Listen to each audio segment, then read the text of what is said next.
ஹரியானாவில் கைது செய்யப்பட்ட பெண் உளவாளி ஜோதி மல்ஹோத்ரா பாகிஸ்தான் உளவு பிரிவு அதிகாரியை மணக்க திட்டமிட்டது தொடர்பான முக்கிய ஆதாரம் சிக்கியுள்ளது. பெஹல்காம் தீவிரவாத தாக்குதலுக்கு ஆபரேஷன் சிந்தூர் மூலம் பாகிஸ்தானுக்கு பதிலடி கொடுக்கப்பட்ட பின்னர் அந்த நாட்டின் உளவாளிகளை களையெடுக்கும் நடவடிக்கை இந்தியாவில் தீவிரமடைந்துள்ளது. இதுவரை 12க்கும் மேற்பட்டவர்கள் கைதாகியுள்ளனர். அவர்களில் ஹரியானா மாநிலம் ஹிசாரில் வசிக்கும் இளம்பெண் மல்ஹோத்ரா என்பவரும் ஒருவர்.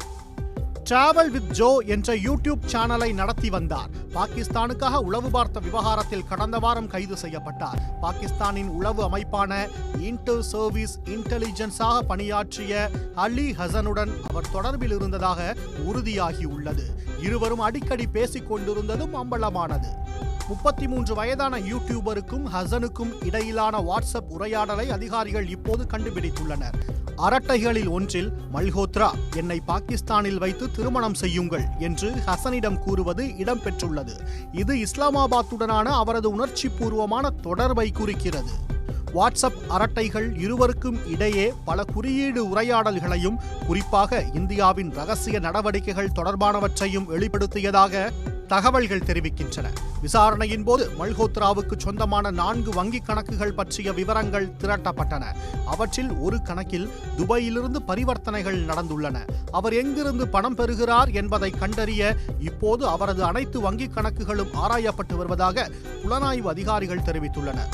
இன்ஸ்டாகிராமில் 1 லட்சத்துக்கும் மேற்பட்ட ஃபாலோவர்களை கொண்ட மல்ஹோத்ரா 2 முறை பாகிஸ்தானுக்கு சென்றிருந்தார். அந்த நேரத்தில் டெல்லியில் உள்ள பாகிஸ்தான் தூதரகத்தில் உள்ள அதிகாரி ரஹீமுடன் தொடர்பில் இருந்தார். பின்னர் ரஹீம் ஜோதி மல்ஹோத்ராவை பாகிஸ்தான் உளவுத்துறை அதிகாரிகளுக்கு அறிமுகப்படுத்தியுள்ளார். இந்திய ராணுவத்தின் நடமாட்டம் குறித்த முக்கியமான தகவல்களை அவர்களுடன் பகிர்ந்து கொண்டதாக கூறப்படுகிறது. பாகிஸ்தானில் வீடியோ எடுக்கவே மல்ஹோத்ரா பயணம் மேற்கொண்டதாக அவருடைய தந்தை ஆரம்பத்தில் கூறியிருந்தார். சமீபத்தில் தனது பதிவை மாற்றி பாகிஸ்தானுக்கு அல்ல டெல்லிக்கு செல்வதாக அவள் தனக்கு தெரிவித்ததாக கூறியிருக்கிறார். மல்ஹோத்ராவின் ரகசிய டைரி ஒன்று சிக்கியுள்ளது. அதில் வங்கதேசத்தில் உள்ளவருடனும் தொடர்பில் இருந்தது வெளிப்பட்டுள்ளது. இந்தியா பாகிஸ்தான் பதட்டங்களை தொடர்ந்து அதிகரித்த கண்காணிப்புக்கு மத்தியில் கடந்த வாரத்தில் உளவு பார்த்ததாக கூறி கைது செய்யப்பட்ட டஜன் கணக்கான நபர்களில் மல்ஹோத்ராவும் முக்கியமானவர். மற்றொருவர் கல்லூரி மாணவர். தவிர பாதுகாப்பு காவலர் மற்றும் தொழிலதிபர் ஒருவரும் இதில் அடக்கம்.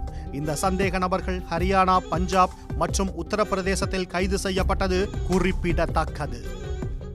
உடனுக்குடன் செய்திகளை தெரிந்து கொள்ள சன் நியூஸ் பெல் ஐகானை கிளிக் பண்ணுங்க.